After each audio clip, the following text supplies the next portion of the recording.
அனைவருக்கும் வணக்கம். ஐயா காலையிலேருந்து பரிகாரங்கள்லாம் சொல்லிட்டு இருந்தாங்க. நாங்களும் வந்து 8 வருஷம் பார்க்கும்போது அப்படியே பரிகாரம் சொல்லுவோம். எங்களுக்கு தெரிஞ்ச சார் சொல்லி கொடுத்தது அப்படியே சொல்லுவோம். சார் வந்து புதுவிதமாக சொல்லி கொடுத்தீங்க, அதையும் இனிமேல் வந்து இம்ப்ளிமெண்ட் பண்ணுவோம். நல்லா எளிமையாக இருந்தது. அதேமாதிரி கயா போயிட்டு வந்ததை பற்றி நீங்கள் சொன்னீங்க. விஷ்ணு பாதத்தில் வந்து பிண்டா வைத்தது, ஏன்னா வந்து 7ஆம் பார்வையாக வந்து பார்க்குறதுனால விஷ்ணு பாதத்தில் வச்சு பரிகாரம் வந்து சந்திச்சதுன்னு சொன்னீங்க. அதெல்லாம் ரொம்ப பிடிச்சிருந்தது, எளிமையாகவும் இருந்தது. உங்கள் பரிகாரத்தை இனிமேலும் வந்து எல்லா கிளைண்ட்டுக்கும் வந்து நாங்கள் சொல்லுவோம்னு சொல்லி தெளிக்கிறோம். நன்றி, வணக்கம். ரொம்ப நன்றி. 1000 வருஷம் உயிரோடு வாழ்கிறத பேரூரில் பட்டீஸ்வரன் கோயிலில் பார்த்தீங்கன்னா பிறவா புலி இரவா பனைன்னு இருக்குதா இல்லையா? அந்த புளியில் வந்து விதையை எடுத்து நீங்கள் போட்டீங்கன்னா மரம் வராது. அந்த பனை மரத்தில் இது வரைக்கும் நொங்கு காய்ச்சதே இல்லை. இது ரெண்டும் வந்து பேரூரில் கோயம்புத்தூர் பக்கத்தில் பட்டீஸ்வர ஆலயத்தில் இரவா பனை பிறவா புலி இருக்குது, போய் பாருங்கள். அப்போது பனை மரத்துக்கு ஆயுசு கட்டி, அதனால தான் அந்த அனுச நட்சத்திரத்துக்கு, அந்த அனுச நட்சத்திரம் அந்த சாமியோட அனுகிரகம் இருக்கிறனால தான் அந்த தோஷம் அந்த எல்லாத்தையும் அடிச்சுட்டு போகுது. அப்போது அந்த பனை மரத்தினுடைய அமைப்பு இருக்கிறனால தான் அந்த காலத்தில் பனை ஓலையில் விசிறி செஞ்சு ஆயுசை வளர்த்துறக்காக ஆனந்தமாக வாழ்ந்தாங்க, காத்தோட்டமாக. அதனால தான் அந்த காற்றை வந்து கட்டுப்படுத்தக்கூடிய சக்தி விசிறிக்கு இருந்தது. நீங்கள் உங்களுக்கு இன்னும் கொஞ்சம் ஆதிகால பரிகாரங்கிறனால இப்போ சமீபத்தில் ஒரு 50 வருஷத்துக்கு முன்னாடி நீங்கள் உள்ளே போய் பார்த்தீங்கனாலே பனை ஓலையை வெட்டிட்டு வந்து தடுக்கு செஞ்சு பாய் வாங்குற காசு இல்லாமல் ஒரு 10 தடுக்கு அட்டாளியில் போட்டு வச்சுருப்பாங்க. உரமனைக்கு வந்து தடுக்குதான் எடுத்து போடுவாங்க, அதில் உட்கார்ந்தா பேசுவாங்க. என்னங்க ஐயா அப்பெல்லாம் என்னங்கம்மா? அப்போவே அனுசத்தை இயக்கியிருக்காங்க பார்த்தீங்களா? அனுசத்தை இயக்குறாங்களா இல்லைங்களா? அதனால தான் நான் என்ன சொல்லுவேன்னா, வயசுக்கே வராமல் இருக்கிறவங்கள நீங்கள் போய் ஒத்த பனை மரத்துக்கு பொங்க வச்சு சாமி கும்பிட்டு வாங்க. அது வந்து குழந்தைங்கிறது குறுத்து, அதனால் கண்டிப்பாக பனைமரத்தில் போய் பொங்கல் வச்சா வயசுக்கு வந்துடுவாங்கன்னு சொல்லியிருக்கேன். பூராட நட்சத்திரக்காரை வந்து பஞ்சாயத்து கூட்டிகிட்டு போனீங்கன்னா குடும்பம் பிரிஞ்சு போயிடும். தப்பாக எடுத்துக்காதீங்க. இது ஜாதகத்தில் உள்ள ரூலத்தை நம்ம சொல்ல போகிறோம். அது ஏங்க ஐயா?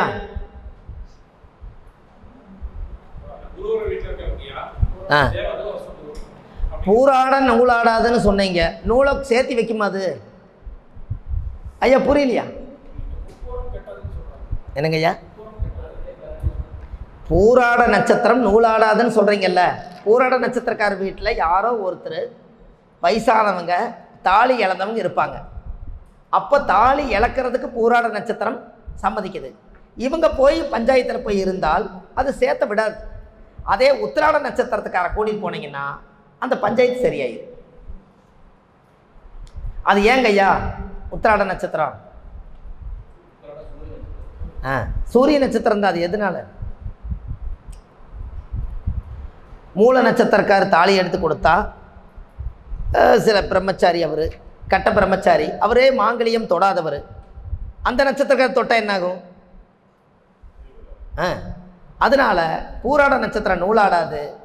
அதனால் அவங்க பஞ்சாயத்துக்கு போகும்போது அவங்க அமைதியாக இருந்து வேடிக்கை பார்க்கலாம். பஞ்சாயத்தில் நான் போய் சேர்த்து வைக்கணும்னு போகக்கூடாது. ஏன்னா அதுக்கு சாபத்தீடு பூராடாது நூலாடாது. உத்திராட நட்சத்திரத்துக்காரர் என்ன அப்படின்னு கேட்டிங்கன்னா, உத்திராட நட்சத்திரம் என்பது சூரியன் என்பது வளர்ச்சி. சூரியன் என்பது வளர்ச்சி. உத்தராயண காலம் எந்த இடத்துலேருந்து எடுக்கிறீங்க?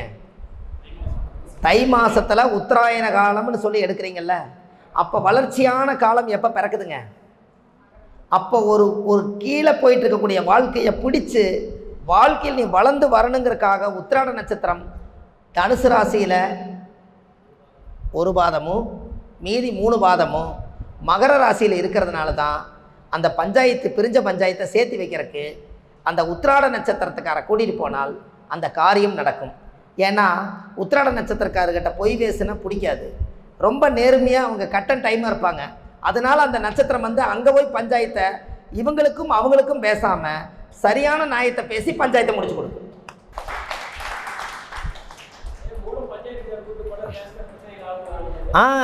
மூல நட்சத்திரக்கார பஞ்சாயத்தை கூட்டிகிட்டு போனீங்கன்னா ஜெயிச்சிருவீங்க. ராமருக்கு பிரச்சனை யார் கூட போனா? அப்போ ஆஞ்சநேயரை கூட போனாங்க. மூல நட்சத்திரம் ஆஞ்சநேயர் தானே, அவரை கூட்டிகிட்டு போனால் சண்டை கலகம் ஏற்படாது. என்னங்க? ஏன்னா கலகம் ஏற்படாது. ஏன்னா அவர் தைரியமானவர். ஒரு வீட்டில் ஒரு மூலம் இருந்தால் ஒரு மிகப்பெரிய ஒரு சக்தி வாய்ந்த ஒரு தைரியமான மனிதர் நம்ம குடும்பத்தில் இருக்கிறான்னு அர்த்தம். ஐயா ஒன்று தெரியுமா உங்களுக்கு, மூல நட்சத்திரத்துக்காரு மாதிரி ஒரு குழந்தை வளர்த்தவே முடியாதுங்க ஐயா. இது உங்களுக்கு புரியலையல்ல? மூல நட்சத்திரக்காரு மாதிரி குழந்தை வளர்த்தவே முடியாது. யாராவது மூலம் இருக்காங்களா ஐயா? பெண்கள் ஏன்னா மூல நட்சத்திரத்துக்கு ஆண் நாயா பெண் நாயா? பெண் நாய். இந்த பெண் நாய் குட்டி போட்டுருச்சுன்னா குட்டி தூக்க வர்றாங்கன்னு சொல்லி போட்டு கடிக்க வரும்போது எல்லோரும் என்ன பண்ணுவாங்கன்னா தடி எடுத்து குச்சி எடுத்து முடி விட்டுருவாங்க. இது என்ன பண்ணு தெரியுங்களா? இந்த இடத்துல நம்மளை துரத்துறாங்களேன்னு சொல்லி அது மட்டும் ஓடி போகாது. குட்டியெல்லாம் வாயில் கவிட்டு போய் ஒரு இடத்துக்கு 2 இடம் மாற்றி அது அளவாக குழியை தோண்டி அது பால் கொடுக்குற மாதிரி சாயலை படுத்து அந்த குழந்தைகளை பூரா வளர்த்தி வாழும் பண்ணி அது சாப்பிட்ற மாதிரி கொஞ்சம் சாப்பிட்டு அந்த குட்டிகளை எல்லாம் சாப்பிட வச்சு அத்தனை குழந்தையும் காப்பாற்றி போடும். அதுதான் மூலம். எப்படி இதில் போய் ஆண் மூலம் அரசாலு பெண் மூலம் நெருமூலன்னு சொல்கிறது எங்கெங்கேயா பொருந்தது? எத்தனை பேர்த்துடைய பெண்கள் வாழ்க்கை அந்த ஒரே ஒரு கதை சொல்லி நிறைய பேர் கல்யாணமே பண்ண மாட்டேங்கிறாங்க. ஆனால் மூல நட்சத்திரக்காரர்களாட்டா ஒரு குழந்தை வளர்த்துறக்க அவங்களுக்கு யாருனாலே முடியாது. இந்த லாஜிக் சொல்லுங்க. பெண் நாய் அல்லவா? அந்த பெண் நாய் அது திருவாதிரை ஆண் நாய், மூலம் வந்து பெண் நாய். அது பெண்ணோட அந்த பெண் நாயாக இருக்கிறனால எல்லாத்துக்கும் மாட்டுக்கும் கூட மடி 4. ஆனால் நாய்க்கு மடி எத்தனையோ கணக்கு தெரியாதது. அதனால தானே கணக்கு தெரியாமல் குட்டி போய்க்குது. அதனால மூல நட்சத்திரக்காரு அவங்கள ஆப்ரேஷன் பண்ணாமல் விட்டீங்கன்னா 16 குழந்தை பெற்றுருவாங்க. இதை விட உங்களுக்கு என்ன வேணும்? அப்போது மூல நட்சத்திரம் என்றைக்குமே பெண்கள் மட்டும் பெண் நாயாக இருக்கிறனால யாருமே பெண் நாயை மூல நட்சத்திரக்காரர் அடித்தால் அது தோஷம். அதுக்கு கால பைரவருக்கு விளக்கு போட்டு பூசணிக்காயில் தீபம் போட்டு கும்பிட சொல்லுங்கள். பெண் நாயை அடிக்கக்கூடாது. அந்த மூல நட்சத்திரத்தில் பிறந்துக்கிறவங்க பெண் நாயை அவங்க இனம் தானே ஐயா, அது அவங்க இனம் தானே. இது மூலம் என்பது பெண் நாய்.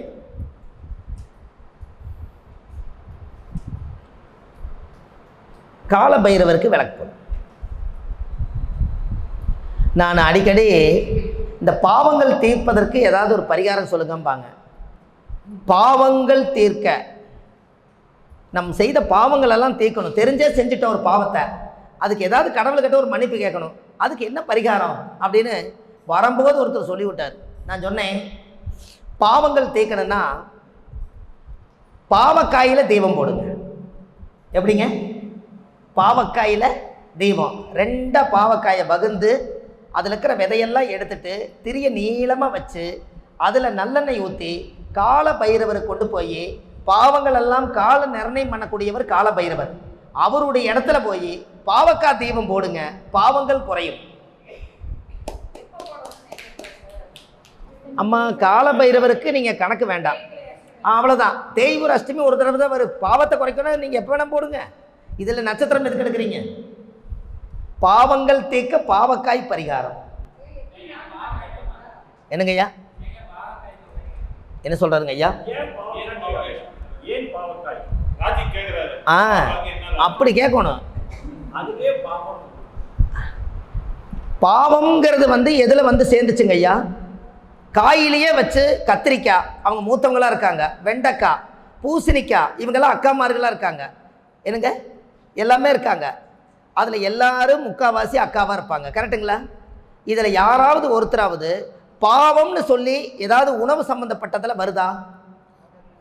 அப்போது பிராமணருக்கு ராமேஸ்வரத்தில் போய் காய்கறி கொண்டு போய் கொடுக்கும்போது 5 காய் கொடுங்கன்னு சொல்கிறாங்க. அதில் பாவத்தை தீர்க்கறதுக்கு பாவக்காய் வாங்கி கொண்டு போய் பச்சரிசியும் காய்கறியும் வேட்டி துண்டும் கொடுத்து என் பாவமெல்லாம் போகட்டுன்னு பாவக்காய் கொடுக்குறீங்களே, அதுலேயே தீபம் போட்டீங்கன்னா நல்லா போக போகுது.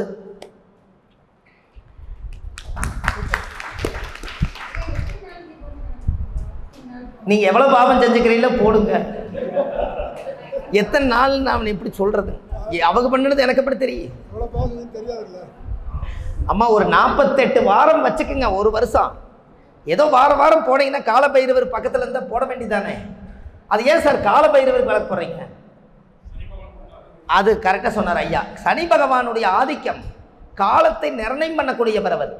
அதனால் கால சார் உங்களுக்கு பாவக்காயோட ஓடு பார்த்துருக்கீங்களா? பாவக்காயோட தோல் பார்த்துருக்கீங்களா? மேலே அது எப்படிங்க ஐயா இருக்கும்? சொர சொரன்னு இருக்கும். யாராவது உருவத்தில் யாராவது ஒருத்தர் சொல்லுங்கள். யாருக்குமா சொன்னீங்க? ரொம்ப நன்றிங்கம்மா. முதல்ல தோல் மாதிரி இருக்கும். முதல்ல எத்தனை மடங்கு ஐயா? 10ஆம் மடம். என்ன கர்மமா? அதனால சனியா? அதனால காலப்பயிருக்கு பாவ தெய்வம் போடுங்கன்னு எடுத்தேன். எப்படி?